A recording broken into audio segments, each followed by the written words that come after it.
Igbo kwuru sị na ọ bụrụ na a na-agwọ nsị anya odo si eti ikwene ya ịgbaka na ikwu amarọ ibe ezie. Igbo mụrụ nze, Igbo mụrụ ọzọ, ekene m unu. Ụmụnne m, bịanụ ka anyị nwee ntụgharị uche n'ihe gbasatara ihe nwanne anyị nwoke kwuru K.O.K. Anayo n'ihe ọ rụtụrụ aka ihe gbasara polygamous marriage. Ngwa ngwa o kwuchara anya bụ okwu, ọtụtụ ụmụnne anyị a na-aba mba ọ dị ka ọ sị kpọgido ya n'obe. Tupu anyị agawa n'iru, kedu ihe bụ polygamous marriage? Polygamous marriage bụ ebe nwoke nwere ikikere ịnụ ụbara nwanyị. Kedu ihe kpatara eji anụ ụbara nwanyị? Ihe kpatara eji anụ ụbara nwanyị bụ ka e nwee ike inwe ọmụmụ akụ na ụba, ka e nwee ike ịgbasa, ka e nwee ike inwe ihe a na-akpọ certification ịhụnanya. Ịbịa n'ọtụtụ obodo na West Africa and Central Africa, o nwere some country na practice this polygamous marriage.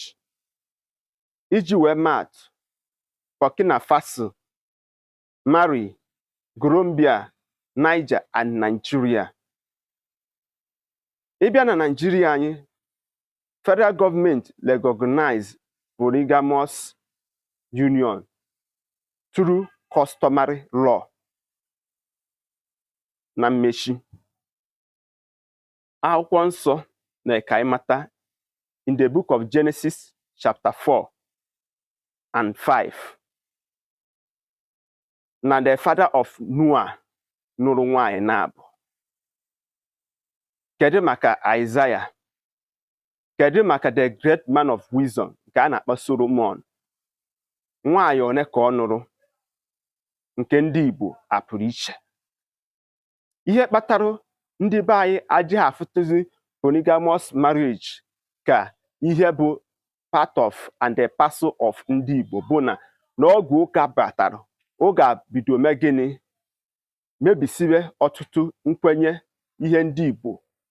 Iji were kọwa okwu a, nwoke ọbụla nụrụ nwanyị na-abụ ekwesịghị ịbata n'ụlọ ụka. Ọnya bụ gịnị? Ha minimize ihe gbasatara polygamous union n'ala Igbo. Mana ọ bụkwa ma ndị Igbo na-anụ ụbara nwanyị, maka na ka esi amata dike bụ nwanyị one ọ nụrụ, akụ na ụba ụmụ one ka ọ mụtara. Dike ọbụla na-enwe ụbara ana, ọ ga-abụ one anya ndị nwunye na ụmụ ya anya, onwe afọ ojuju. Ndị dị otu a na-eme ekwe ihe a na-akpọ an empire. Ama na okwu a na nkọwa a na o doro gị anya. Ndewo na ị ga-agbasara m ozi a. Biko deere m edemede na ihe ozi a amasịrị maọbụ na ọ masịrị gị.